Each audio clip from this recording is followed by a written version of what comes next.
পর্ব ১০১ ডাকাত দলের দৌরাত্ম্য। এই, তুই আবার এখানে কি করতে এসেছিস? হ্যাঁ, সাহস তো কম নয়। তুই কি মরতে চাস নাকি? ডাকাত দলের সর্দার ব্যথায় কুকিয়ে উঠে বলল কথাগুলো। বাঁচাও আমাকে নীল, এরা খুব খারাপ লোক। কিভাবে নোংরা কথাগুলো বলছিল আমায়। মা বোনেদের সম্মান করতে শেখেনি এরা, ছি। অসহায়ভাবে কান্না ভেজা চোখ নিয়ে বলে উঠল অবন্তিকা। এসব দেখে নবীন সেন ভারী মজা পেলেন। তিনি নিজেও নীলের হাতে একবার অপদস্থ হয়েছেন বটে, তা নিয়ে ওনার ক্ষোভও রয়েছে। কিন্তু তিনি খুব ভালো করেই জানেন যে নীল কি পারে আর কি পারে না। জাকিব আলীর মতো চ্যাম্পিয়ন লোকই নীলের সামনে টিকতে পারল না, তো এই ডাকাত দল আর কি বা করবে। এই সমস্ত ভেবে নবীন এক মুখ হাসি নিয়ে নীলের দিকে তাকিয়ে রইলেন। এই, তোরা দাঁড়িয়ে দাঁড়িয়ে কি দেখছিস? হ্যাঁ, এক্ষুনি গিয়ে মেরে ফেলে এই ছোকরাটাকে। কোন রকমে মাটির থেকে উঠে নিজের সাগরেদগুলোকে নির্দেশ দিল সর্দার। আর তক্ষুনি সর্দারের চেলারা নীলের দিকে এগিয়ে আসতে থাকলো। নীল, সাবধান! নীলকে অ্যালার্ট করে বলে উঠল অবন্তিকা। Don't worry. নীল শান্ত হওয়ার ইঙ্গিত দিল অবন্তিকাকে। তারপর পিছিয়ে না এসে উল্টে ডাকাত দলের দিকে বীর দর্পে এগিয়ে গেল সে। ডাকাত দলের মধ্যে এক চেলা নীলের দিকে এগিয়ে ওকে ঘুষি মারতে গেল, কিন্তু নীল সরে গিয়ে উল্টে তাকেই এমন ঘুষি মারল, সেই চেলা উড়ে গিয়ে পড়ল 10 হাত দূরে। সেই ঘুষিতে ছিল এতটাই শক্তি, যেমন সাউথ ইন্ডিয়ান ফিল্মগুলো হয় না, ঠিক সেই রকম। আর এদিকে লোকটা মাটিতে ছিটকে পড়ে নাক ধরে গড়াগড়ি খেতে লাগলো। অবন্তিকার মুখে চওড়া হাসি ফুটে উঠল। সাবাস নীল, এই বলে লাফিয়ে উঠল সে। কিন্তু ডাকাত দলের অবস্থা হয়ে গেল খারাপ। নীলের সোয়াগ দেখে এতটাই হতভম্ব হয়ে গেল যে তারা হামলা করার বদলে একে অপরের মুখ চাওয়াচাওয়ি করতে লাগলো। মংলু, এই মংলু, তুই ঠিক আছিস তো? ডাকাত দলের সেই কাকার শরীরটা যেন একটু বেশি খারাপ হয়ে পড়ল। গলা শুনে মনে হলো মংলু যেন ওরই ছেলে। মংলুর দেখছি 12টা বেজে গেছে। এই কথা বলে নীল মাটিতে পড়ে থাকা লোকটাকে আস্তে আস্তে তোলবার চেষ্টা করলো, কিন্তু লোকটা তো অজ্ঞান হয়ে গেছে, কাজেই সে আর উঠে দাঁড়াতে পারল না। নীল এই সহানুভূতিটা দেখালো কারণ ও বোঝাতে চাইছিল সবাইকে যে ওর এক ঘুষিতে কি হাল হতে পারে, যাতে ডাকাত দল আর আক্রমণ করবার সাহস না পায়। অনেক হয়েছে, দেখাচ্ছি মজা। কাকা যেন এই হেরে যাওয়ার দৃশ্য দেখতে পারল না। তার দু চোখে প্রতিহিংসার আগুন জ্বলজ্বল করছিল। সে তার ছোড়াখানা নিয়ে নীলের দিকে এগিয়ে আসতে থাকলো, কিন্তু নীল তার আগেই লোকটার উপর ঝাঁপিয়ে পড়ল। উল্টো দিকে তাকিয়ে নীল দেখল যে আরো দুজন ডাকাত এগিয়ে আসছে। এক মুহূর্ত নষ্ট না করে নীল কাকাকে আকাশে তুলে ছুঁড়ে মারল সেই দুজন ডাকাতের দিকে। ব্যাস, তাতেই এই কজনের ধরাশায়ী অবস্থা হয়ে গেল। এদের অবস্থা দেখে তো সবার চক্ষু ছানা বড়া হয়ে গেল, তা সে ভৌমিক হোক কিংবা মিত্র, সেন হোক কিংবা সাউ। অমিও প্রচন্ড এক্সাইটেড হয়ে বলে উঠল, আরে দারুণ দারুণ, তুমি তো দারুণ খেল দেখাচ্ছ, ফাটাফাটি, পুরো জমে ক্ষীর।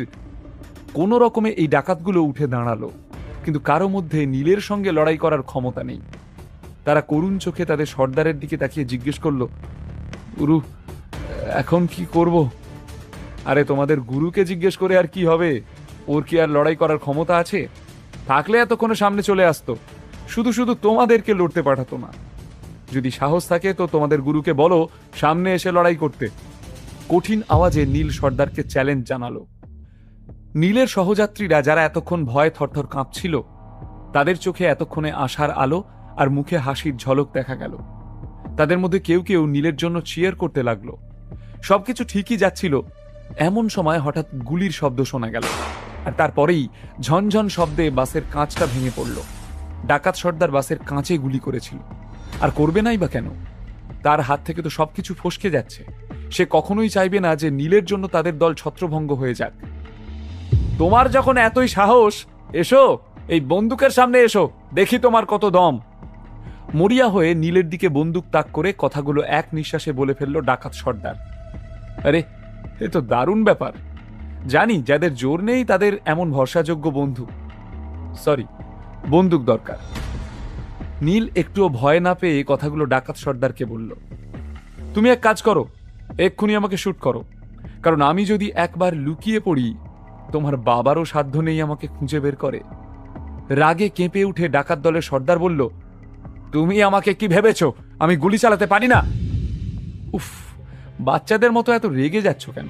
একবার চালিয়ে দেখাও না। তাহলেই তো সবটা পরিষ্কার হয়ে যায়। নিজের হাত নাড়িয়ে খুব ক্যাজুয়াল ভঙ্গিতে বলে উঠল নীল। নীল! হঠাৎই অবন্তিকা চেঁচিয়ে উঠল। প্যানিক করতে শুরু করলো সে। আসলে নীলের এই ব্যবহার কিছুটা হলেও জানে অবন্তিকা।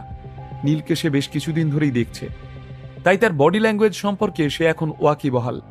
সে বুঝতে পারল যে নীল চেষ্টা করছে যাতে ডাকাত সর্দারের পুরো মনোযোগটাই সে আকর্ষণ করতে পারে, আর কারো দিকে ডাকাত দলের কোনো লক্ষ্যই না যায়। বিষয়টা অনেকটা আগের দিন ব্যাংকে ডাকাত দলকে শায়েস্তা করার মতন। নীলকে দেখে প্রচন্ড ক্যাজুয়াল মনে হচ্ছিল।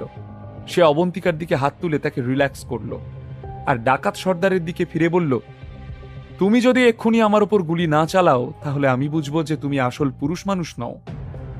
তবে তুই মর! এতটুকু বলার সঙ্গে সঙ্গেই ডাকাত সর্দার বন্দুকের ট্রিগার টিপে দিল।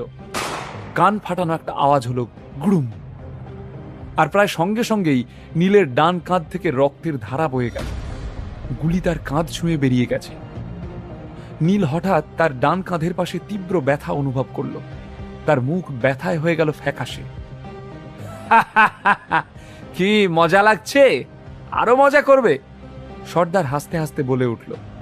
নীল ওর ইগোতে আঘাত করেছিল, তাই সর্দার ওকে এত সহজে ছাড়তে রাজি হলো না। দ্বিতীয়বার বন্দুক তাক করে গুলি করতে যাবে এমন সময় কুণাল এসে দাঁড়ালো এবং সর্দারের হাতটা ধরে ধস্তাধস্তি শুরু করে দিল। সুযোগ বুঝে সে সর্দারের মাথায় মারল, আর তাতেই জ্ঞান হারিয়ে মাটিতে পড়ে গেল সর্দার। নীল! আদ্রিতা ছুটে এলো নীলের কাছে, অঝরে কাঁদতে লাগলো। শালিনীও ছুটে এলো নীলের কাছে, ওর মুখেও উদ্বেগ ধরা পড়ল। নীল, কিরে তুই ঠিক আছিস তো? উত্তেজনায় নীলকে কখন যে তুমি থেকে তুই করে বলে ফেলছে খেয়ালই করল না কুণাল। এতটুকু জিজ্ঞেস করেই কুণাল দেখতে পেল সেই সর্দারের দুই চেলা তাদের দিকেই ছুটে আসছে। তবে রে, আজ তোদেরই একদিন কি আমারই একদিন! রাগে দাঁত কিরমির খেয়ে কুণাল তাদের দিকে দৌড়ে গেল। কুণালের পেটানো চেহারা আর উচ্চতাও বেশ, সে একাই ৩-৪ জনের সঙ্গে লড়ে নিতে পারে। এই অবস্থায় দুজন লোক তো ওর কাছে নস্যি। কুণাল দুজনের মাথায় দমাদম করে দুটো বাড়ি মেরে তাদেরকেও ধরাশায়ী করে দিল। তারপর ছুটে এলো বন্ধু নীলের কাছে। এই সময় ফাঁকতালে নকল কাকাবাবু বদলা নেওয়ার জন্য শেষ চেষ্টা করল। নীলের মারের চোটে এমনিতেই তার কোমরে বেশ চোট লেগেছিল, কিন্তু তাও নিজের পকেট থেকে বন্দুক বের করে নীলকে মারবার জন্য উঠে দাঁড়ানোর চেষ্টা করল সে। নকল কাকাবাবু গুলিটা কুণালের দিকে তাক করেই চালাতে চেয়েছিল, কিন্তু কোমরের চোট থাকার কারণে সে পুরোপুরি উঠে দাঁড়াতে পারল না, তাই শুয়ে শুয়েই বন্দুক চালালো। কিন্তু ঠিক মতো নিশানা লাগলো না। কুণালের বদলে গুলি গিয়ে লাগলো সোজা নীলের বুকের নিচে। না! আদ্রিতা, শালিনী, অবন্তিকা, অদিতি, কুণাল সবাই আঁতকে উঠল। সঙ্গে সঙ্গে আক্রোশের সাথে কাকাবাবুর দিকে দৌড়ে গেল কুণাল। সে দ্বিতীয় গুলিটা ছোঁড়ার আগেই এক লাথি মারল কাকাবাবুর দিকে, তাতেই বন্দুকটা দূরে গিয়ে পড়ল, আর সজোরে কয়েকটা ঘুষি মারল কাকাবাবুর মুখে। কাকাবাবু একেবারে কুপোকাত। আর ঠিক এই সময় মাটিতে লুটিয়ে পড়ল নীল। নিজের জ্ঞান হারালো সে। অচেতন অবস্থায় নীলের মনে হতে থাকলো ও যেন কোনো স্বপ্ন দেখছে। সেই স্বপ্নে চলেই যাচ্ছিল, এর কোনো শেষ নেই। নীলের যখন জ্ঞান ফিরল, সে দেখল ও হাসপাতালের বিছানায় শুয়ে আছে। নীল, তুমি ঠিক আছো? কেমন লাগছে এখন? নীল চোখ খুলে দেখল আদ্রিতা তার সামনে বসে রয়েছে। অপলক দৃষ্টিতে ওর দিকে তাকিয়ে থেকে ওর মাথায় হাত বুলিয়ে দিচ্ছিল। আমি এখানে কখন এলাম? কতদিন হলো আমি এভাবে আছি? দুর্বল গলায় নীল জিজ্ঞেস করল। অসুস্থতার কারণে নীলের চেহারা পুরোপুরি ফ্যাকাশে হয়ে গিয়েছিল। আজ 2 দিন হলো তুমি হাসপাতালে আছো, পুরো 2 দিন পর তোমার জ্ঞান ফিরল। শেষের কথাগুলো বলতে গিয়ে আদ্রিতার গলা দিয়ে স্বর বেরোলো না, ওর গলা বুঝে এলো কান্নায়। এই 2 দিন ভীষণ কষ্টে কেটেছিল আদ্রিতার। খুব সহজ ছিল না এই 2 দিন। নীল এভাবে অজ্ঞান হয়ে থাকায় ওর অনুপস্থিতি আদ্রিতাকে প্রবলভাবে নাড়া দিয়ে গিয়েছিল। কি হবে তার নীল না থাকলে? আগে হলে হয়তো কিছু যায় আসতো না, কিন্তু এখন সে নীলের জন্য ভাবে, তাই বড্ড ভয় পেয়ে গিয়েছিল আদ্রিতা।